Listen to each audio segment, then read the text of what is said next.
I'm just glad he's paying me because Mike is just an... Rolling. What? Hey, ladies and gentlemen, boys and girls, kids of all ages, it's time for your weekly Fix a Funny. Can I get another one of these? I'm going to need this. I'm going to have to do this shit. So grab... I'm okay, I swallowed it. So grab a cocktail, take those pants off, and treat yourself to the sexy bald man that makes you tingle in your special place. Woo! I'm wrong! Got my mind on my money, my money on my mind, bitch! I'm house announcer Chet Jackson, and it's time for the Me, Myself, and I show with Mike Betancourt! Are we done? Yes. Me, myself, and I. It's me, myself, and I. Jack!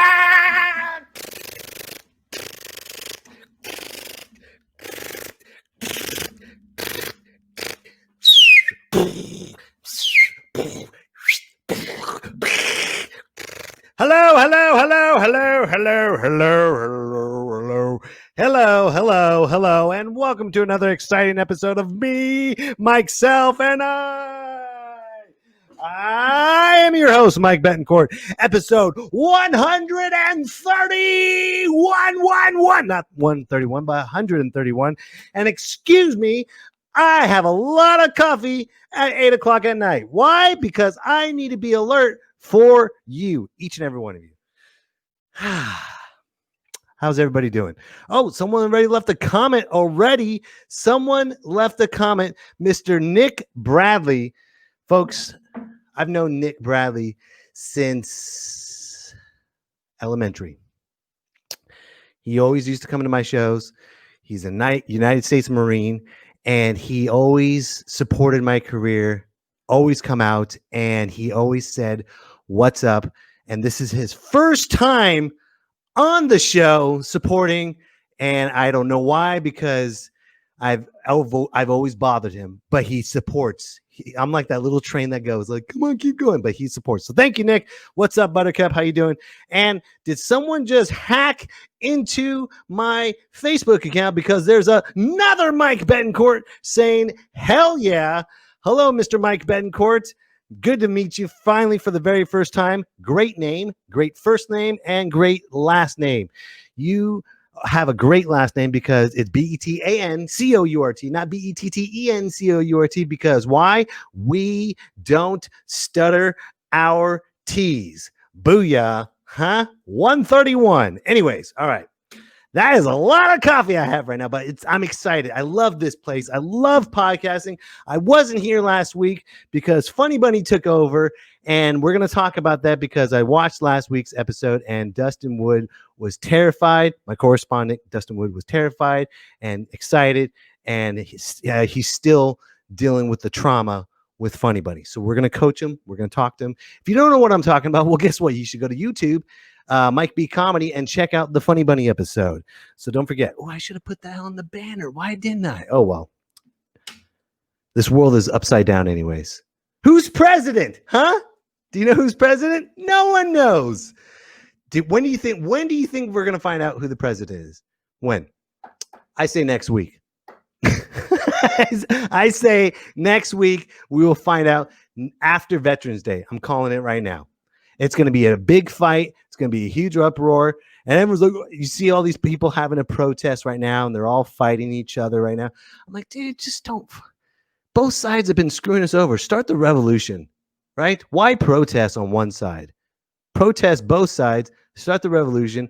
Let this new society begin, right? Because things are happening very rapidly. That's a good food for thought, huh? You like that? Mike's telling us to start the revolution? No, I'm not suggesting that. I just have a lot of coffee because I'm a hubby. Anyways, I'm glad everyone did vote, and I'm glad there is a mess because it's very important to vote, even though your vote doesn't matter because look what's going on. Anyways, but speaking of the new society, you guys want to see something really cool? I'm going to show you something right now. And if you're listening on the podcast, I found this video that just immediately went viral, and it's a 9-year-old kid shifting a 13-speed transmission like a pro. Watch this. Watch this. And watch this. Just look. Look at this kid. 9 years old. And he's not just going around. This dude is driving. Look how he's shifting. No problem. Yeah, he's got that cocky look. Yeah. I'll go by your house. I don't care. Look how fast he's going. I think where's this at? Where is this located, by the way? I don't know, but whoever is a parent is not doing a good job. But at the same time, they are, because they taught their kid how to ride. Look at that. They're teaching their kid how to drive a 13-shift transmission, whatever you call it, or shifting, 13 speed. Oh my God. Look at him go. Hold on, it gets better. Look at that look. It's like, yeah, I got that, bitch. And then, see, that's what society is coming down to. And I'm so glad that happened, because that motivated me. I'm going to let you in on the secret. I don't know how to drive a stick shift. I never got around to it. It's pathetic. It's pathetic. I know how to fix things. I know how to do different impressions. I know how to draw. I know how to, I stay in shape. I run. I do pull-ups and push-ups. But the one thing that bothers me the most is that I don't know how to drive a stick. I'm almost 40. Can you believe that? How pathetic is that? And that kid inspired me to drive a stick shift. Am I going to do it? No, I'm stuck in my old ways. I am stuck in my old ways. And you know what? It's time for another generation. But guess what?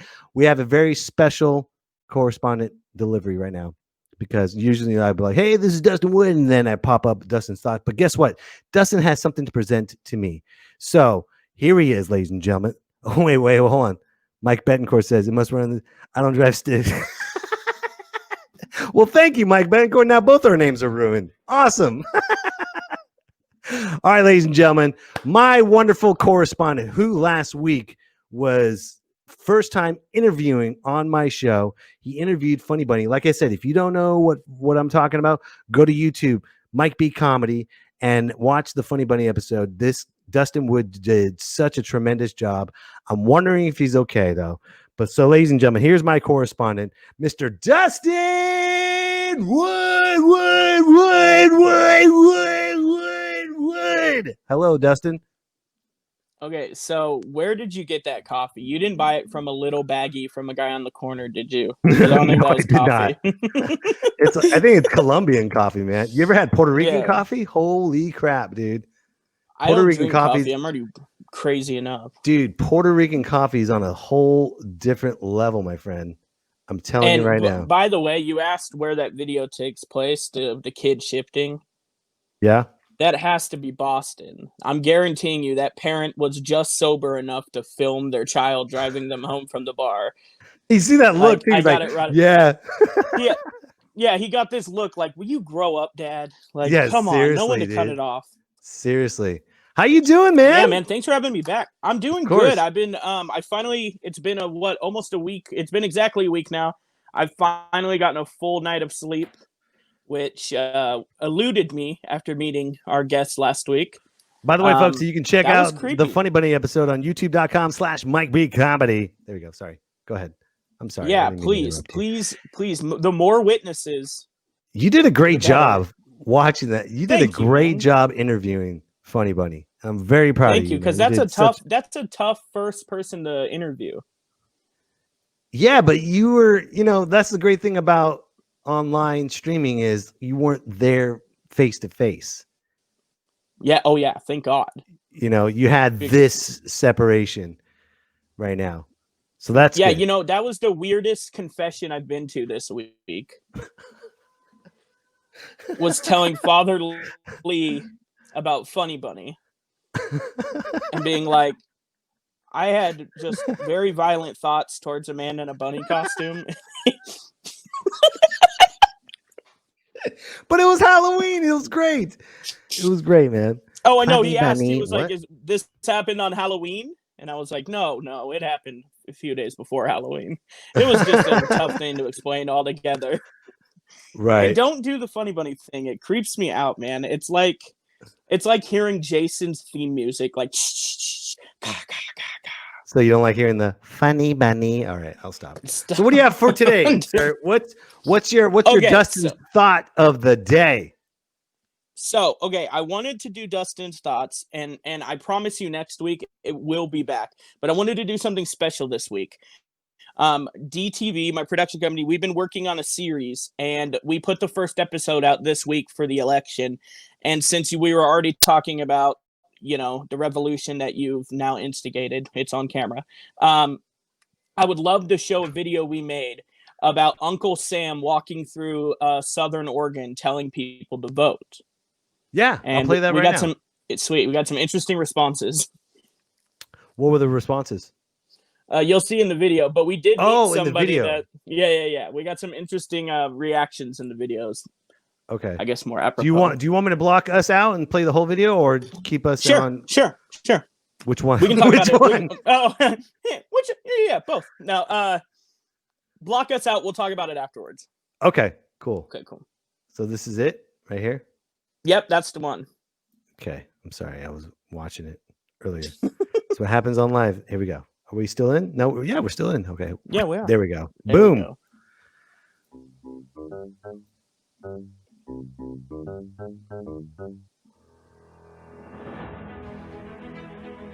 Young man, you're gonna vote? I'm gonna do that. You gonna vote?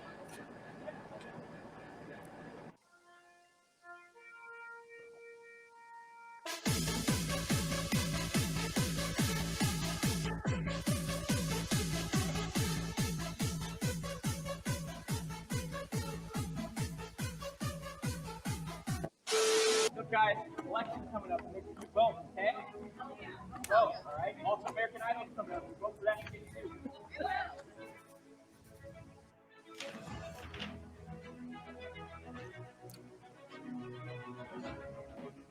Make sure you vote, sir.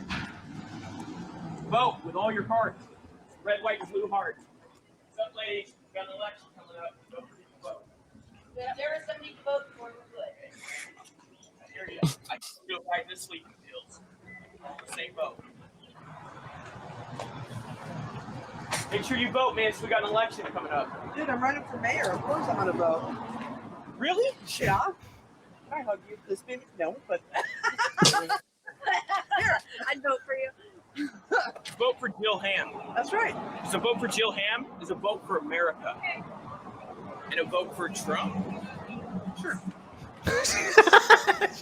Sure. No big deal. I guess. Good promotions too. Dude, I'm voting. I'm running for mayor. Make sure you vote, okay? Yeah, right? Women are allowed to this year. It's a big deal. Oh my god. Oh my god. Oh Lord. Yeah, that I was so worried about, like, her finding this video without knowing it was up, Jill Ham. And so I sent her the link, and she was like, "Oh yeah, I was wondering if this was still gonna come out." And I was like, "Did you watch it?" And she was like, "Yeah, I loved it." And I'm thinking she watched it up till her part and then stopped. Because she's a woman running for office, and my last line in the episode is make sure to vote. Women are allowed to this year. And what was the response from that? I haven't gotten any response from that. The one thing I got is Grants Pass Chamber of Commerce messaged me and asked if I was really peeing in public. And I was like, look at this. Look at this. Look at this. Chris Laird just said, "Did Funny Bunny vote?" Okay, Chris, stop. You can ask him next Halloween. Jesus. Stop Funny encouraging, bunny. Chris. Nah. Thanks for watching last week's show. By the way, folks, if you want to see last week's show, I'm trying to get it. Make sure you go to YouTube Comedy, youtube.com/MikeBComedy. Oh man, well, dude, Dustin, you gonna hang around? You gonna hang out? Absolutely, man. I got nowhere to Okay, go. we got a great guest tonight. Mr. Drake Comic is here. He was I'll introduce him, but stick around, dude. I'm Yeah, I sure will, you're gonna man, have definitely. some questions, and we can all just hang out and talk. I've worked with Drake before. We have very similar backgrounds, so I'm excited to Awesome. hear you interview him, man. Sweet. So stick around. I'm about to bring him up. All right, brother. All right, buddy. Thank you again, man. That was a great. That was a great video. No problem, man. Thank you. Did you vote for Jill Ham? I actually didn't register to vote at all. Make sure you join the revolution with Dustin Wood, ladies and gentlemen. You haven't even registered? No. I can see if you Literally, I don't could vote. just mail it Hold in. on. Hold on. I can see if you don't vote. I get that. Some people just don't want to vote because of the candidates. But you haven't even registered? No, see, I'm protesting on a whole other level. Because You know what? I'm saying, like, I won't even register to vote for nobody. I get it. I get it. I get it. I get it. I get it. But did you vote? You didn't even know what the propositions were, huh? In your town. No, not at all. I didn't. Let the revolution begin. No, not really. The revolution of Dustin. laziness on my side. I love it, dude. Hang 10, and then we'll I'll call you back in a few. All right, brother. All right, brother. Thank you.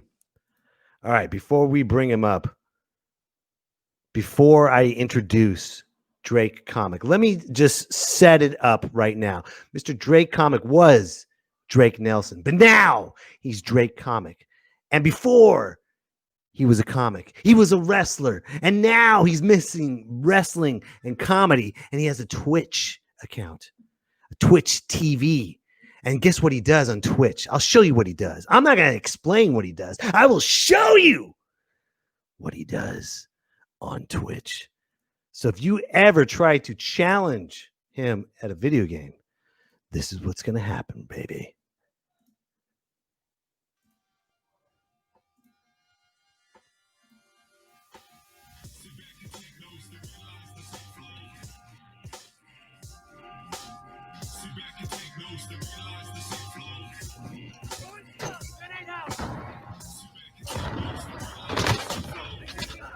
Ooh, triple kill, baby. Playing the game by Drake Comic. He calls his shot. Look at all these fucking noob tube camping bitches. I snuck up with my knife, stabbed all you piece of shit motherfuckers. Boom, baby. Get out of your mom's basement.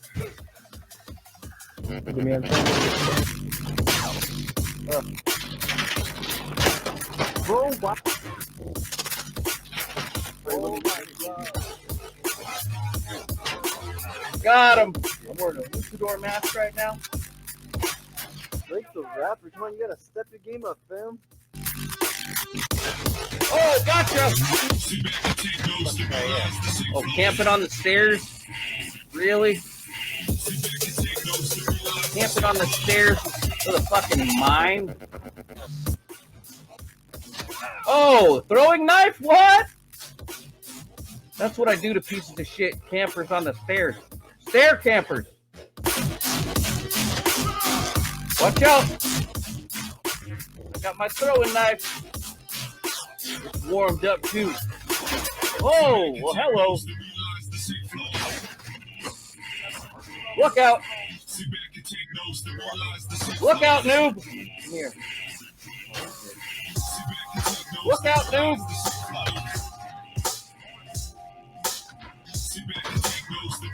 Oh, don't come after me, bro. I'm Crazy Drake Comic, sir. All righty. Are you ready? Are you ready to play video games with him? Because guess what, ladies and gentlemen? In 2015, he was voted the best comedian in Reno. Okay? Number 2, he hosted the Bunny Ranch podcast. What's Bunny Ranch? Ooh. He was a pro wrestler, now comedian. Ladies and gentlemen, put your hands together and give him a me, myself, and I welcome to Drake Comic. Oh, there it is. Boom, baby. I said boom. Have you ever had anyone just get so pissed off at you right now playing video games? Oh yeah, every day, man. That's the funnest thing, bro. Is you shoot them, you beat them up in the video game, and then there's that window of like 30 seconds after the game where I talk a bunch of shit, and it's the funniest thing ever, man. And they age shame me a lot. I wasn't prepared for age shaming. They'll be like, "Oh, you're an old man." I'm like, "I'm playing on a fucking $5,000 PC, buddy. You're playing on an iPhone." Like I talk shit. It's the funnest thing, man. Nice. I finally get to be a bad guy wrestler. You know what I mean? Did you always wanted to be a heel, a bad guy? Oh yeah. And the thing with being a heel, you know this, Mike. Like it's way more fun than being the good guy. You know what I mean? So I'm living the dream right now, man. That's awesome. Hold on, you got someone. Well, you had coffee. I got to have my own coffee right now. There you go. And Nick Bradley says, "Wait, are we getting in some Warzone right now?" Man, I would next time I'm on Twitch. I'm telling you, Nick, we're gonna play you, me, and Drake Comic as he's puffing away on a big old bong during the Me, Myself, and I podcast. Yeah. There it is. Oh, damn. One more time, Drake. Do one more. Do one more. Let's count. Yeah, let's count. I don't have coffee. This is how I gotta get. Keep going, buddy. I'll tell you when to stop. I'll tell you when to stop. By the way, folks, while he's taking a tow, you can check out Funny Bunny's episode on youtube.com/MikeBComedy. You know what it is? I can't like get it around my mouth in this mask. Right. And I gotta suck really hard, and it's difficult. Nick Bradley just said, "What's your Activision?" It's I don't know. It's Drake Comic something. Good way to promote yourself, dude. I have this podcast set up for you to help promote you. It's one of them things. I can't play with every follower. I won't have any viewers. Check this out. By the way, you can check out Drake Comic on twitch.tv/Drake Comic, ladies and gentlemen. Go to my Twitch, say what's up in the chat when I'm playing, and then I'll work out like what the Activision shit is. There's all kinds of like, what's your Activision? What's your gamer tag? I don't know. Just go search Drake Comic. Gotcha. Chris Laird just said green weed and a green screen. That's right. This is the high dog shit I got spread around my studio here. And where are you at right now? I'm up in Crescent City, California. How's that going? Dude, you are stoned, bro. I can see in your eyes from here, bro. You are lit. He is lit, ladies and gentlemen. He's like, by the way, well, I was like, oh no, I don't have coffee and I'm not gonna make coffee. So I was like, just get stoned, man. I had a White Claw earlier. Oh man, dude. You familiar with White Claw? That's what douchebags drink, or White Claws. So I got some of those. I had to have a drink because of this election, man. It's driving me to drink. Yeah, I should have just went to Oregon and did cocaine. Now, fuck it, it's legal. Can you imagine that, Mike? We're living in a world you can go to Oregon, bro, and do heroin and like not get in trouble. Yeah, dude. David Groff says Drake beat me in 101 versus Pokemon Go. I'll never be the same. Tell us about that, Drake. Whoa. What happened there? I have no idea. I'm giving you softball questions. That's a game where you got to walk around outside, and everybody knows I'm fat as fuck. I'm not walking around outside with my cell phone. I think that was a gay sex joke, is what he was trying to do. I think he was saying that I jerked him off, which I might have done. Oh Lord, oh Lord, this is already. Dude, you have no This shame. Show brought to you by drugs, caffeine, and cannabis, baby. Look at my shirt, Mike. Look at this. You love weed, California. That's awesome. Speaking of weed, Mr. Dustin Wood is from there. Put weed comedy scene on the map. Dustin Wood's right there in the back, right there, hubby. The weed comedy scene. That's gotta be a fun town to do. Are you kidding me? It is off the hook. I mean, that's where I met Dustin. You met him in Weed, California? Yeah. Shit. Dude, it's such a good room. The venue, the people are dying for comedy. I bet. And they love it. Everyone says, "Oh, you're going up to Siskiyou County? A bunch of meth heads." Hey, meth heads need a laugh, and the rest of the people laugh as well. I'm not saying all of Weed's filled with meth. I'm just saying, but let's be honest, Siskiyou County. Let's be honest. But That's anyways, how I feel about Grants Pass. I feel like when you're driving around, you're like, is everybody a tweaker here? What the fuck's going on? But in Grants Pass, they give the tweakers jobs and stuff. Hold on, Chris Laird said his mic is high too. It sounds pretty good, even though it's pointing up. No, your mic is pointed up. They can't even hear. Well, yeah, I'm not using this mic. This mic's not on there. I'm using. Oh, okay. This is just for sound. My real mic here, I'll show. That's the mic right here. Okay, nice one, dude. Yeah. Very nice. That's not my tools, by the way. I don't know whose tools those are, but right. Yeah, I got a mic. Maybe I should turn my my mixer down a little bit. Nick Bradley says, I don't know what weed is. Can you explain? Dude, when I bring Dustin up, Nick, he'll explain the weed comedy scene. It's a town, small town in Siskiyou County. Awesome. It's a golden nugget. I like no that bullshit. you know the county. Right? Right? It's because of Dustin. You put it on the map. He's like, if you're going to come up here, you have to know like the Oregon Trail. You got to know the weed trail. So, by the way, I like the funniest thing about Dustin's video was you asked him if he voted, and he said, I'm not even registered. Like he made a video about voting, doesn't vote. I love it. That's American. Chris Laird just said that. Hold on. There. Where is it? Chris Laird. Right there. Chris Laird said that too. Wait, he went around. He's not even registered to vote. That's what I like about it. I'm just gonna bring up Dustin, dude. We're just talking about him. In my defense, I tell people to wear condoms. I don't wear them either. So that's a good one. That's a good one. I get it, man. Condoms are a young man's game. Once you get over like 36, there's no condoms anymore, man. That's I get it, bro. Oh, dude, that's so great. Yeah, I'll make up excuse. I'll be like, I'm allergic. You know, I gotta. I'm not wearing no condom. Dude, Chris Laird is on fire. He says no, it's a green, not gold. Not gold. Damn. Well, you know what's funny about Chris Laird? See, here's what I'm rocking right there. You know what's funny about Chris Laird? Check this out, guys. Since you guys were wrestlers, Chris Laird used to do backyard wrestling, and he used to. What was your name, Chris? What was your wrestling persona? I bet it was the pancake maker. The pancake maker? The pancake flipper. What was your name, Chris? The ladies shoe salesman, Chris Laird. I bet it was the toenail cripper, Chris Laird. Chris Laird. I don't think Drake needs us. Like, hold on. I bet it was the reverse Mohawk barber, Chris Laird. I bet it was the atomic dropper, Chris Laird. I bet it was the coal miner, Chris Laird, from Elko, Nevada. No, you ready? Chris, this is Chris Laird's Chris Weedman. Chris Weedman. I think you should drop that name. Let me name you. Yeah, he gave you like 40 options right there. 30 seconds. Well, David Groff just said Drake is higher than a draft. Oh my God. You know it. Boom. That's a nice one. That is a wonderful one. I wonder how long it takes a giraffe to throw up. You ever think about that shit? It's got to go like long way up. Just go all the way up. Coming all the way that giraffe down. puking. What the hell is he doing?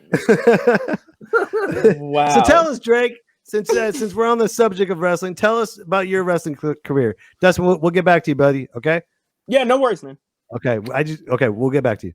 So tell us about your wrestling career, my friend. All right. Tell us when you started, how did you get started, and why did you get started? Basically, I got into professional wrestling because sumo wrestling wasn't an option. No, man. I'll go. We have some time, right? Dude, we got plenty of time, my friend. Right, cool. We got plenty.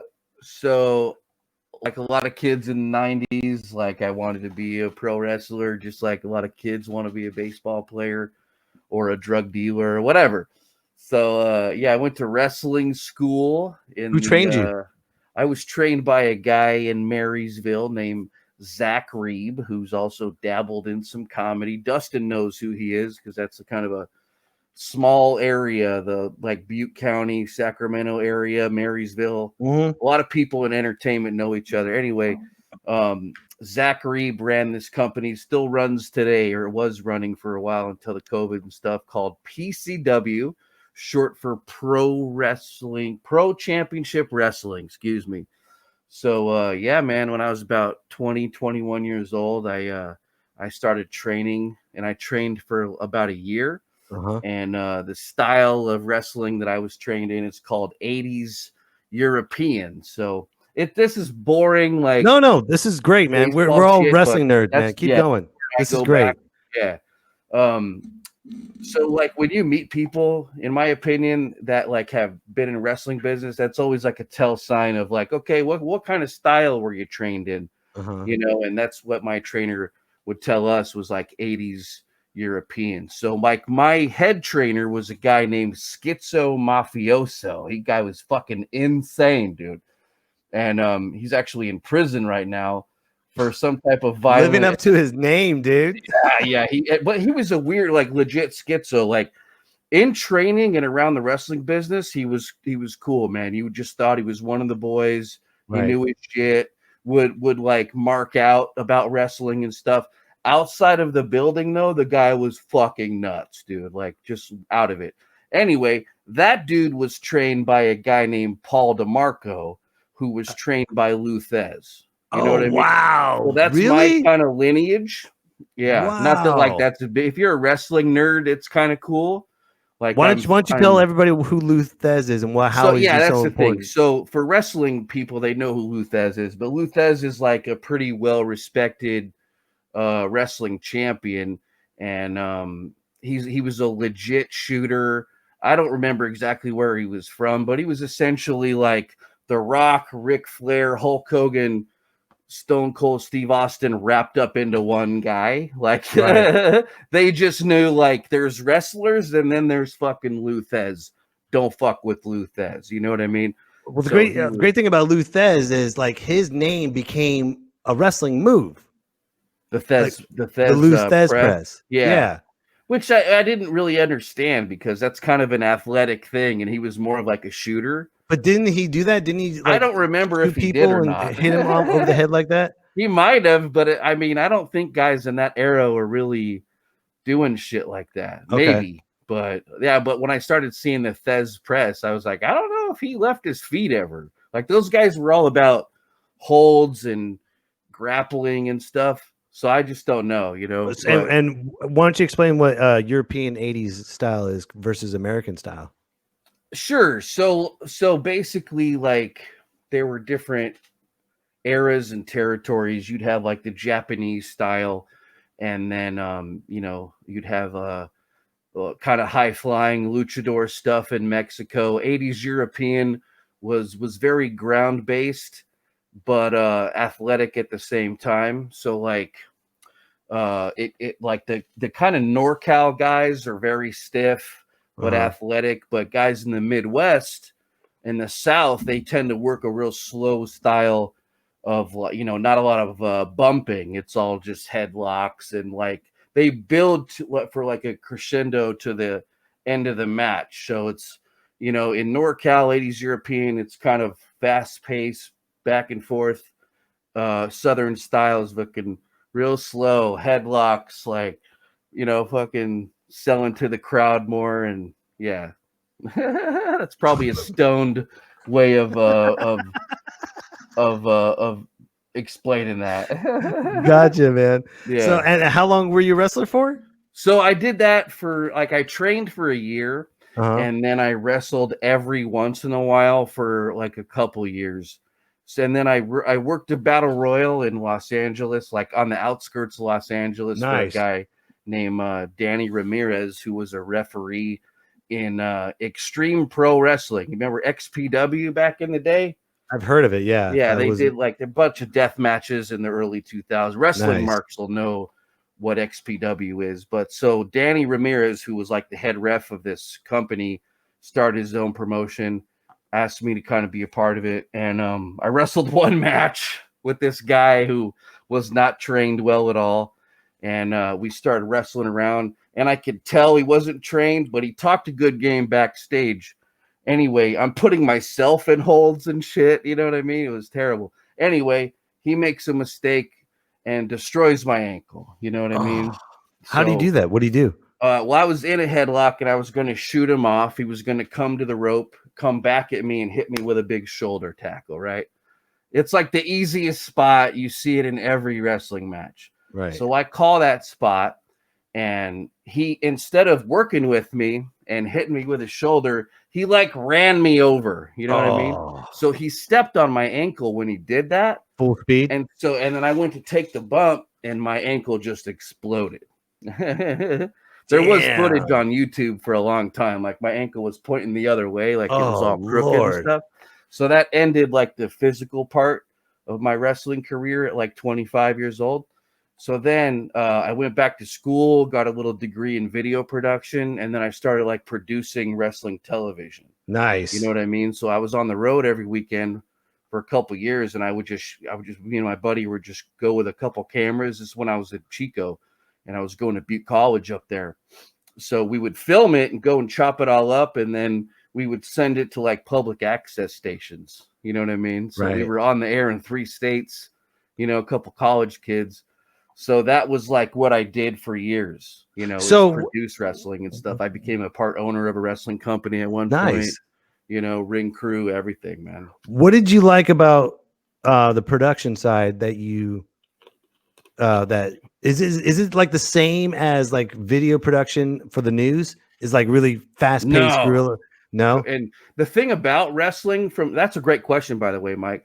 The thing with wrestling is it's not like any other sport, right? Like football, baseball, basketball, those sports have not really changed in their production in the last couple of years, right? Because you got to have your camera people back.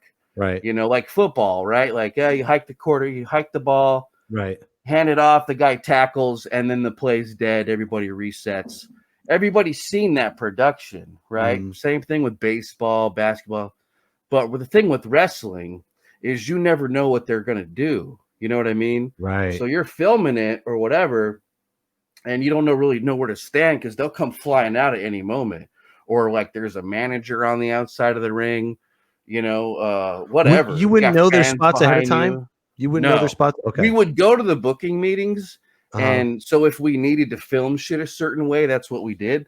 But for the most part, like, yeah, and you shouldn't really know their spots because, like, from a production standpoint, it looks better if you like react to it. So you're getting the audience reaction on video as for the most part, your point of view, audience reaction on video. Yeah. And then we would do commentary over it. So that's so awesome. Yeah, so we were a one-man band, me and this my old buddy of mine. Yeah, it was two of us. Was that intense every show you went to? Yeah, it was crazy, dude. Check this out. So one of the second show we were going to, right? We filmed one, and then somebody was like, "Hey man, we're doing a show in Sacramento next week. You guys want to come?" We're like, "Yeah, hell yeah." So we brought all our gear, and we're in the booking meeting, and they're going over like who's gonna wrestle and whatnot. And it goes, "Okay, in the main event, they're doing a barefoot thumbtack match," right? And I'm kind of like fooling around on my phone or something. And I was like, what'd you say? And they said, yeah, we're doing a barefoot thumbtack match. I was like, what? So it was like the most violent, crazy thing I've ever. It was like a tag match, and it was insane. One of the guys in the match was a guy named Timothy Thatcher, who's in NXT right now. Oh, nice. Yeah, awesome. That's guy. Huge. He's a buddy of mine. But yeah, that match was insane. Barefoot thumbtack match. You know what I mean? So wow. Yeah, that was our second show. You know what I mean? So it was cool, man. That's what I liked about wrestling is especially California indie wrestling is like some guys were a good guy in one city and then they go up to a different city. Now they're a bad guy. So it's like different territories like back in the day. Yeah, it was really cool, man. That's great. Really cool. So way more camaraderie in wrestling than in comedy. I know, man. Comedy's completely ass backwards. Oh man. Yeah, man. We love like there's a small group like with Dustin and you and other comics that I have on here. It's very nitpicky. I think it's because we're not beating each other up on a daily basis. So there's more of a camaraderie with that than, oh, his joke was not funny. My joke was funnier. And we're not going to beat each other's ass. Like if you freaking go against Stone Cold Steve Austin and he steals your move, you're like, well, he stole my move, but he's a badass dude. So for the most part. So I tell you what, that's helped me though, bro. If I ever had like a confrontation with a comedian, I'm usually like 99% sure I could fuck this dude up. You know what I mean? So there's a lot of confidence there. I've always been like, hey man, can I talk to you for a second? You know, and I pull him aside and I'll be like, I'm gonna fuck you up, bro. You know what I mean? So like comedians can't fight. I love it. Every once in a while you run into a bad motherfucker though, and I'm like, okay, that dude's got cauliflower ears or something. That's I know funny. not to mess with that dude. That's funny. You're like, it's like you're doing like a promo. Can I talk to you for a second? Yeah, like, come over here for a minute, brother. So I noticed you've been telling a lot of fart jokes, man. I'm the fucking fart. I say the word the. All right, I say the. You say the, I say the. If it happens again, we got a problem, brother. So so why'd you leave video production then? It sounds like intense and sounds like it's like a nonstop roller coaster ride. What made you leave that to go to stand up? You know, at first it was a thing that pissed me off. And then I was like, I'm done with wrestling. I always wanted to give comedy a shot. And then it just kind of went that way. And I'll tell you what happened is I got ribbed real bad. Why'd you tell people what that means? 31 years old. So for those of you that don't know what rib is, it's like a practical joke, you know. So a bunch of I was living at our wrestling gym. Everybody else had a house, and I had all my video production gear at this wrestling gym. Anyway, one of my buddies, like grabbed all my fucking shit and he put it on top of the bathroom, and I couldn't get it because I'm fat and I can't climb or whatever. And I got all mad and I was like, I'm not gonna be a wrestler anymore. And I wanted to try comedy. But you know, Mike, dude, like I knew right away, like, oh, that's fun, man. Right. You know, I think anybody who tries comedy, you'll know in the first like 3 or 4 shows if it's for you or not. Oh yeah. So like my first show, my first show, I won a competition at 3rd Street Bar in Reno. You know, so, and it's not because I was the best. I just had people come out and they clap or whatever. But I was like, I like that shit. So, you know, within a year, I was managing a comedy club, like getting paid. So, I mean, comedy pays more. But that's all the stuff that you learn from wrestling, right? Pretty much, yeah. Yeah, I'm sure. And you know what it was, bro? It was the work ethic. Mm-hmm. It was showing up early. Yeah. You know, I would meet comedians. Hey, man, I really liked your set. You know, can I ask you some questions? You know what I mean? Like in wrestling, we were taught like go above and beyond, man. Get there early, stay late, ask if anybody needs help and shit. Right. So that's what I did. That's carried over into comedy. You know, it's funny. I've learned with wrestling. You can stop me if this gives it away, but I know like backstage, you show up wearing a suit before you even. That's more of a WWE thing. Oh, really? Okay. Yeah. Okay. I mean, there'll be one dude on the indie scene that will fucking do that. Okay. But that's a WWE thing. Okay. Okay. Like in AEW, they don't really do that shit anymore. I don't even think they do it in Mexico.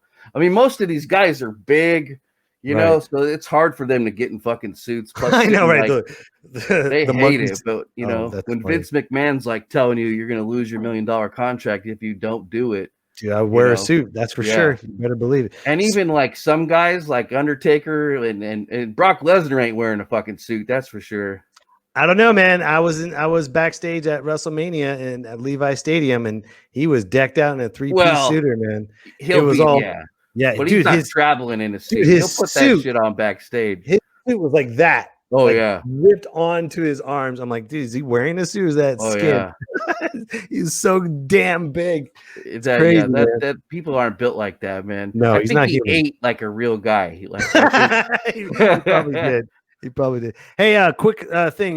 Dustin wants to talk to you about his first interaction with you. So take a huge hit first before we go, and then we'll get going. By the way, Chris Laird said, "Has Drake done Hood Slam? Have you done Hood Slam?"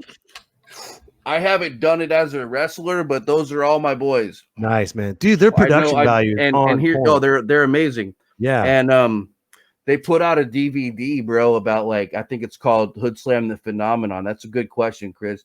Yeah, I know all those guys for fucking years. Here's Dustin, baby. Oh, what's up? What's Dustin? up, Drake? Real quick So, before I go, hold on. Before I go off before I let Dustin talk, shut the fuck up, Dustin. I will tell us Hood Slam story real quick. God damn it. Boo! Anyway, Hood Slam put out this DVD years ago about how they started, and we used to have a bunch of wrestling parties at this house in Antioch. Like my buddy, who's a wrestler, was given this house by his stepdad, who was divorcing his mom. And we fucked this house up, bro. We had a wrestling ring in the backyard, which you could see from space. Like if you did a Google search, you could see a wrestling ring. Wow. And then we had like a beer bong on it. And so we would have like, and what it was just a house that the boys would come to while they were on the road. So when they were going to Martinez or LA or fucking Oregon, they would stop at this house because it was like a 5-bedroom house. And it was like a free hotel room for cheap wrestlers, right? So we used to film shit and stuff, and that was kind of the catalyst behind Hood Slam. Nice. So, but that's probably a long, stony version of my relationship with the Hood Slam guys. Is I was there for the beginning of that. Go ahead, AJ Dustin. AJ Kirsch is in that, right? Because I met AJ through GCW too. Right. Yeah, and that the whole like the one wrestler house everyone goes to reminds me of like every time I was training in Chico, I'd stay at Dio's, and I would stay. Dio, holy shit! I keep forgetting. So I trained with all those guys. Yeah, that's right. Hold on, guys. Before we move on, I want to let all the people that are listening and watching the podcast. Dustin used to be a professional wrestler as well. So go ahead, Dustin. Now we're both competitive eaters. But go ahead. Yeah, yeah, right. And you're the champ. That's right. I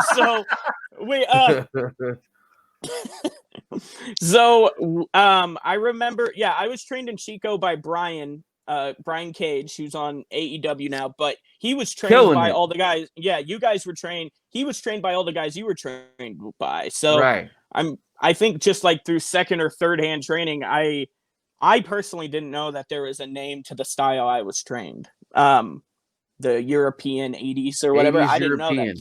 But I'm assuming it's the same thing because it was a lot of like Brian would get mad if too many matches had rest holds. I remember he got really upset about that. And that's something that he still does, dude. That guy's flying around. He don't like to fucking stop. It's insane. If you watch a Brian Cage match. Yeah, he's like breaking the mold of what a guy that's the size of Brock Lesnar should be doing. And it's fast, and it's so weird because I just think of Brian as that skinny kid whose tights didn't fit right because they were too big, and now he's this guy that's massive. But I don't know if you remember the first time you met me. It wasn't at the Chico show. It was actually at a Chico Pro Wrestling show when I was training. I don't remember that. You didn't remember when I brought it up? No. Like you were very nice. You actually helped me out in a big way. Really? It was my first full weekend training, and I didn't know what a rib was, which you explained earlier, which is a practical joke. And you walked backstage, and I remember you had a camera, and you looked around, and you stopped, and you said, "Why are you rubbing baby oil on Brian Cage's back?" And I said, "I'm the new trainee. That's what all the new trainees have to do." And I look at Brian, and I'm rubbing it like on his back, and I see Brian with his head down and his shoulders shaking from laughing. And I'm like, "Oh, what the fuck, dude? I've been doing this for 20 minutes. Like, what is happening right now?" And you were the first person. You're like, "That's called a rib. Anytime someone tells you to do something, get it confirmed by 3 or 4 other guys."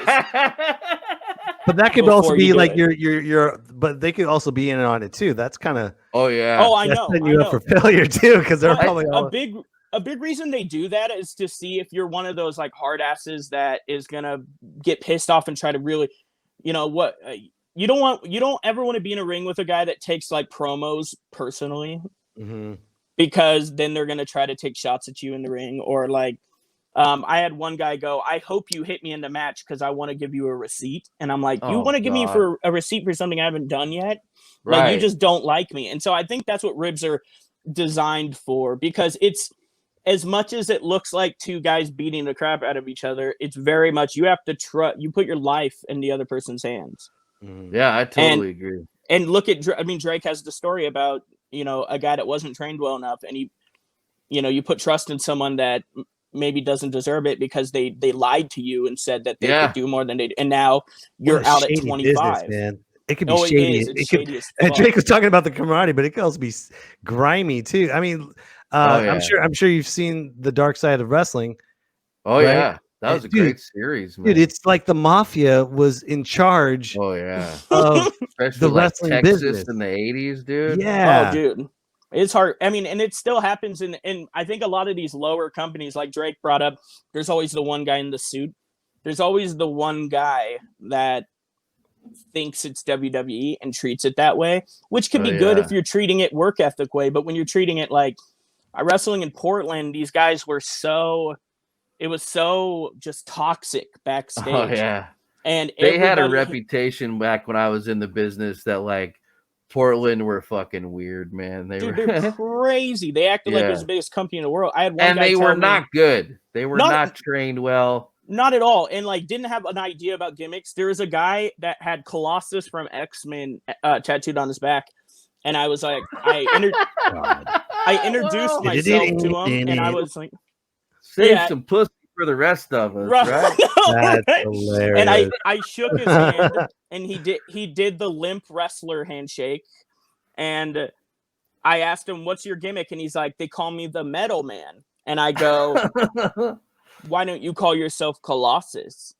And literally, he stops and he goes, "Man, that would have been good." I'm like, you got it tattooed on your back, idiot. Seriously. And like, this is a guy that I have to trust to pick me up over his head. Like, oh yeah. God. By the way, Chris Laird is dude. asking you, Drake, you guys have any Rob Wild stories? Holy shit! You know who Rob Wilds is, dude? Why don't you Where explain did that? you find Chris Laird? Jesus Christ! Chris is the man. Rob Wilds. That holy Why don't you explain shit. who's Rob Wild? So wow, I can't believe I'm talking about Rob Wild. Anyway,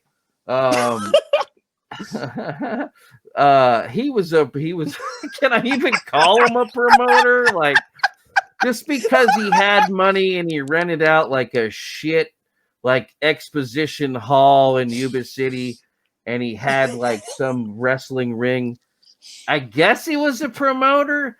He was like if a homeless guy became a wrestling promoter. Did he give you the Hey Man speech too? What? Would he give you the Hey Man speech? He The Hey Man, we didn't make enough money today, so we're not going to pay you. Oh no! I mean, he would pay you, but it would pay you in like Twinkies and shit. Oh, you know? yeah. But no, he would pay one guy, which was the guy in the main event. You know, but so everyone busting their asses.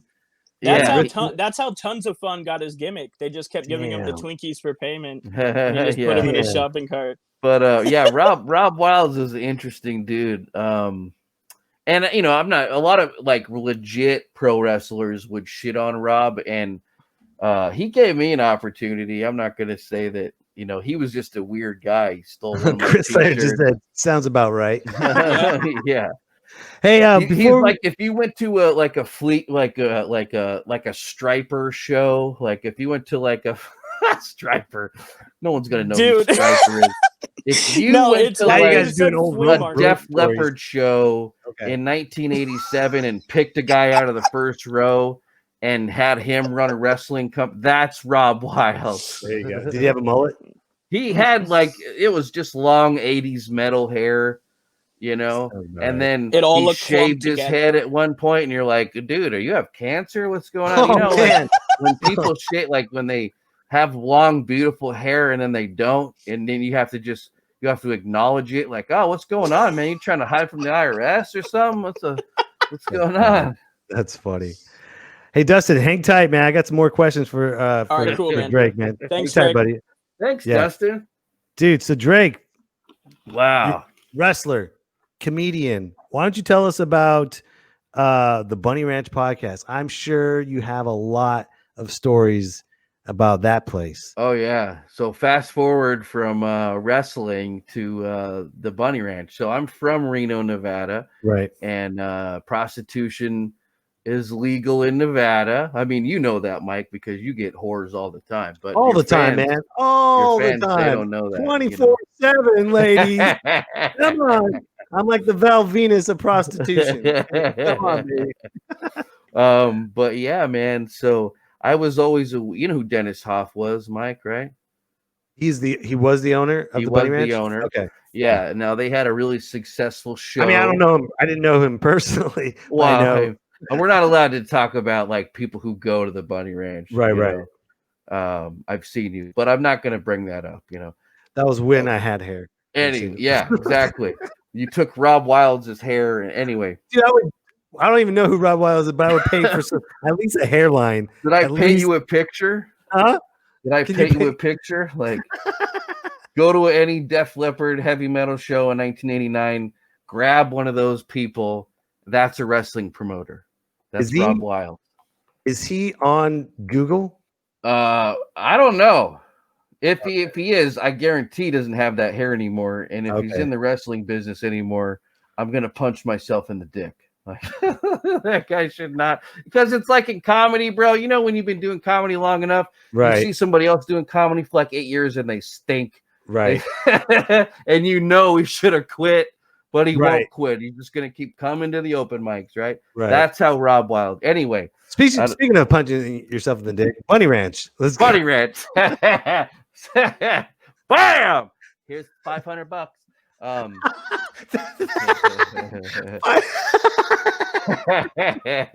bam! Here's your money. It's a weird business, man. But I really fell in love with it because I don't know if you know this about me, Mike, but I'm a pervert. I like naked women. Who doesn't, right? I don't think that makes you a pervert. I think that just makes you a man. That's true. I think now if you go like, hey, I did that before I got out of the do like a bad Macho Man impression and do that makes you a pervert. That'll make you a pervert. The woman's body is, that's God's gift to men. But you going like, oh yeah, that makes you a pervert. I don't think. If I close my eyes, I can see Macho Man doing. Oh yeah, and I need a hooker, maybe one or two. I don't know.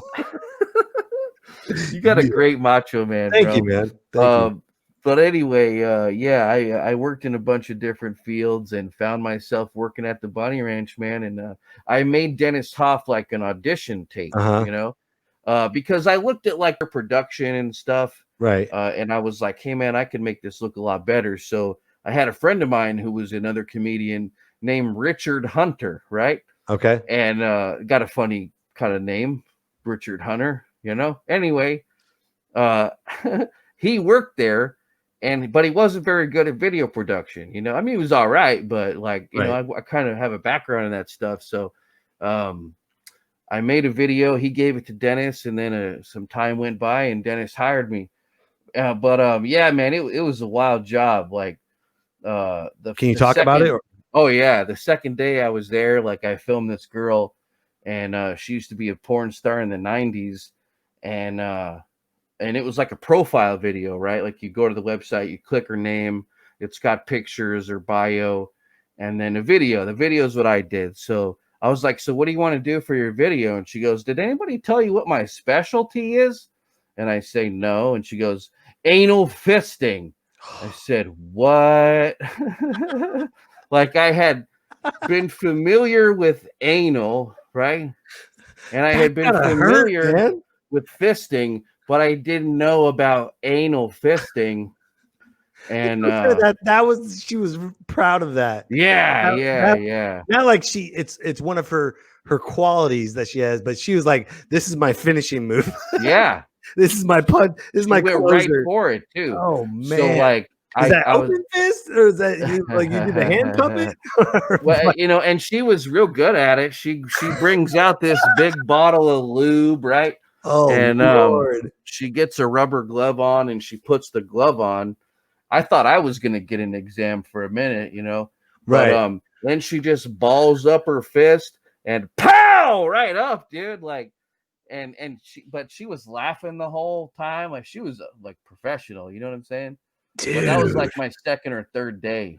Second day on the job. Anal fisting. Add that to the resume. Yeah, please. yeah. That was like before lunch too, She goes like this. Anybody want a taco? I'm buying it.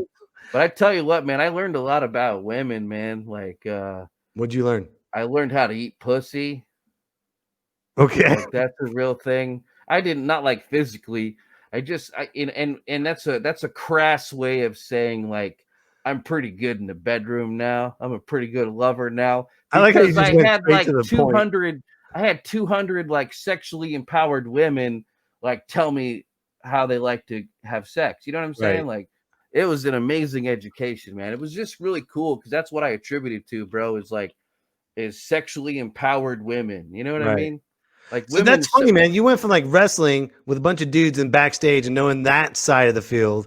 Then you did comedy, but then also you worked at the Bunny Ranch. It's kind of like the locker room of wrestling, and you learn that side of the field. So you're learning the art of wrestling and the promotion side. Then you learn about the women's side of what makes them tick and what makes them move.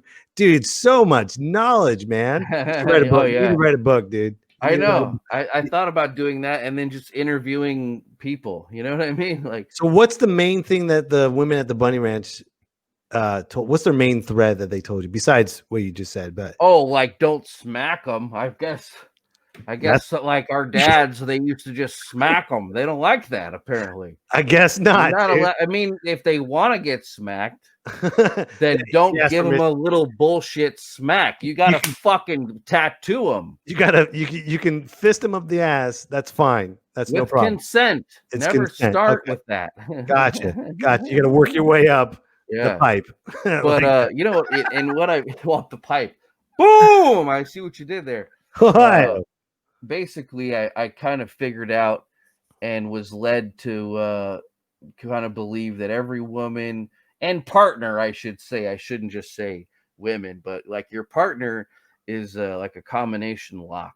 You know what I mean? Right. So when you're first meeting somebody, you're dating, whatever, you're figuring out that combination. And then once you find it, they have orgasms. Nice. That's it. That's 2 years of what I learned. Is you take their vagina like this and you twist it around and then they boom, they explode fucking pussy juice everywhere, man. It's fucking, it gets on your legs, it's everywhere. Oh my God. Once you make a woman explode pussy juice on the walls, she'll do anything you want. I'll remember that. Thank you, sir. Thank you very much. Sounds like you were cutting a promo right there, my friend. Cutting a promo on that pussy. How do you feel like cutting a promo with Dustin Wood right now? Oh man, you guys can talk about. Hold on, I'm getting some.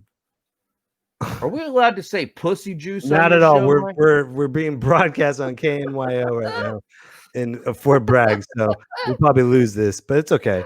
Pandemic. It's a pandemic. Chris Lair says, sounds about right.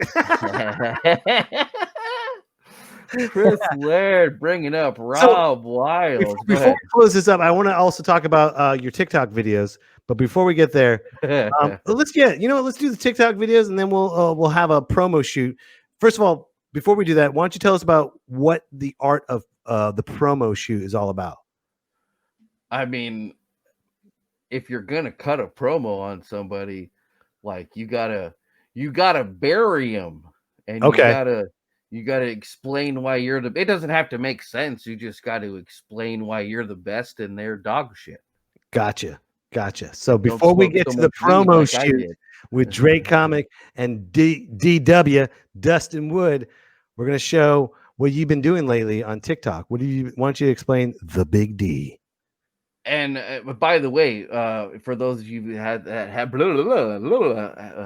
got it. I pulled a Biden thing. You know, Biden will just have like a normal conversation, and then he'll just like mutter for 30 seconds, and then right.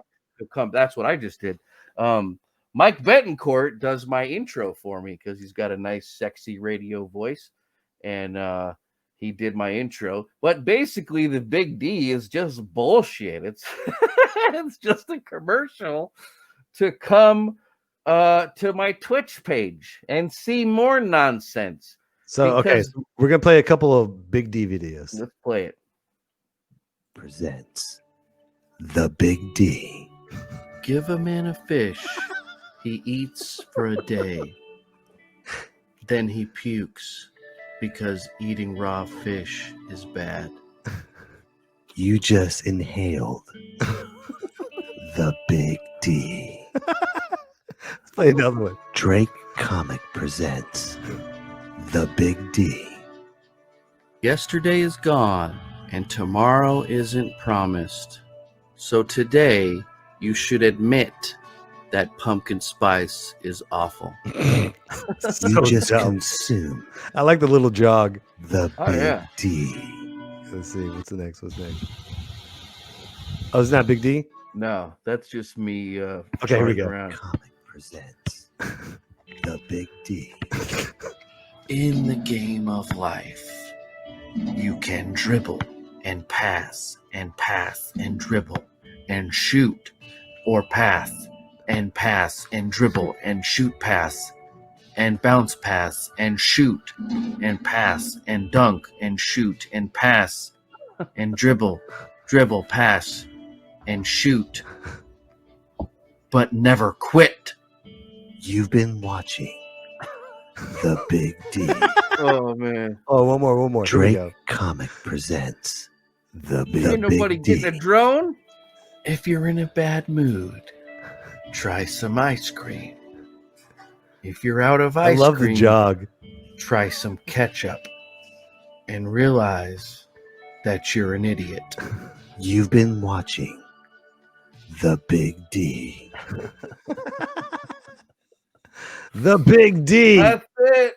The Big D, I'm baby. trying to inspire people with my stupidity. Make sure you follow Drake on twitch.tv/Drake Comic. Dude, you have fun, man? Yeah. I feel like I could keep going for like another 30 seconds or so. Another 30. Hold on. Chris Lair says Drake is horrible at basketball. Yeah, he's cutting a promo on you. I know. Speaking of promos, all right, gentlemen, it's time to come down to this. Here it is. Drake Comic will be cutting a promo with Dustin Wood. So first of all, here we go. This is the buildup, because eventually, ladies and gentlemen, what you're about to see, eventually, it's not going to happen yet, but it's going to happen here on Me, Myself, and I. We are going to have the very first ever virtual wrestling match here on Me, Myself, and I. But we can't just give it to you just now. No.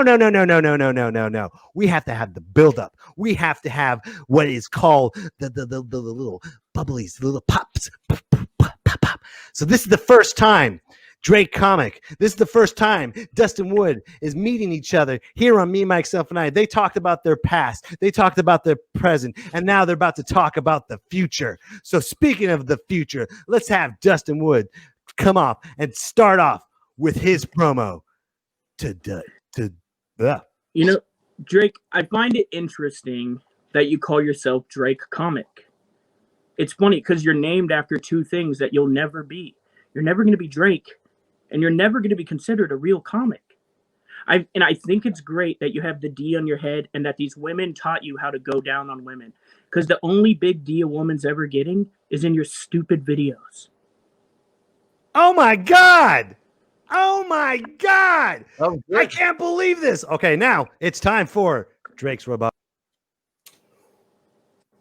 Dustin Wood, you crackhead Fred Durst looking piece of shit. What the fuck? Did you get a writer for that?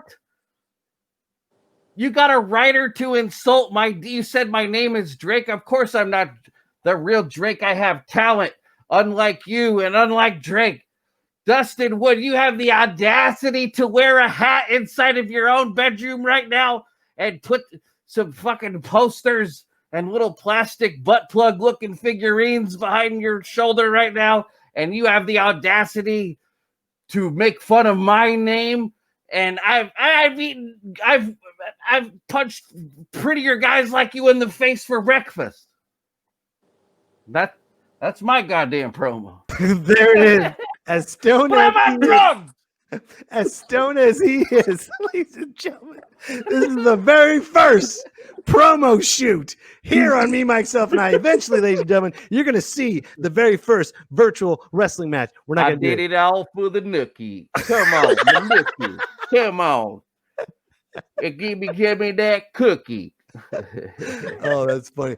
By the way, ladies and gentlemen, if you like this show, please do me a favor, folks. Please donate to my Venmo at Mike-Betancourt-5. Keep this show going, ladies and gentlemen. I mean, I love this show. I love podcasting. Drake is flexing right now.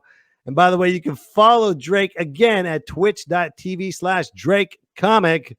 And also you can follow Dustin Wood at Dustin at Adorkable. Dustin Wood. Booyah. And by the way, if you still want to know what the Funny Bunny video is all about, you can go to youtube.com/MikeBComedy. Drake, man, I had a lot of fun. Oh, so Chris Laird again. The D is on your head. Does that stand for dickhead? Damn. Chris Laird being tough behind the keyboard. This into a triple threat? I think so. It's going to be a battle royale. That's awesome, man. Oh, dude, Drake, again, thank you so much for being on the show. Thanks for having me, Mike. This was an absolute pleasure. And Dustin, who are you again? Boom! I'm that guy that gets booked in the spots you're supposed to. Dustin, thanks again, man, for being on the show, brother. Hell yeah. Appreciate it. You guys. Thank you, everyone that's been watching. I know we did about an hour and 20 minutes, so this has been a lot of fun.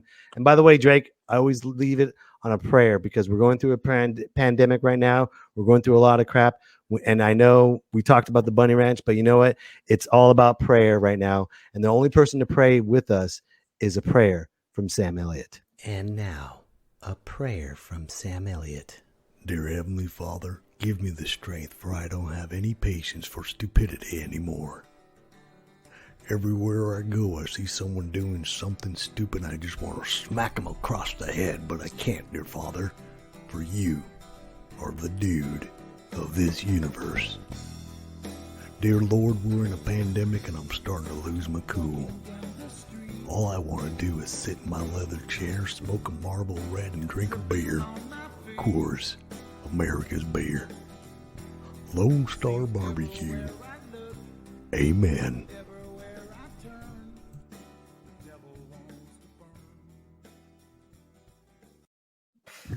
Drake's face like, you're going to do a prayer right now? Oh, yeah. Well, I'm an atheist. I'm like, I don't want a prayer. That happens to me every Thanksgiving. I'll be at somebody's house, right? And I sit down. We're going to do a prayer. And I'm like, don't touch me. I just want the free food. All right, guys, we got to get going. But one more time, Drake, thank you very much. Dustin, thank you very much. And we will see you guys next week. Me, myself, and I. One more time for Drake Comic, ladies and gentlemen. It's me, big round of applause for him. Again, you can find him on twitch.tv/DrakeComic. One more time for Dustin Wood. You can follow him at Adorkable. It's me, myself, sorry, the and copy's wearing out. And also make sure you Venmo at Mike-Betancourt-5 if you're still curious about the Funny Bunny episodes. Go to youtube.com/MikeBComedy. And who knows, maybe Chris Laird might come on the show, have a triple threat match here on Me, Myself, and I.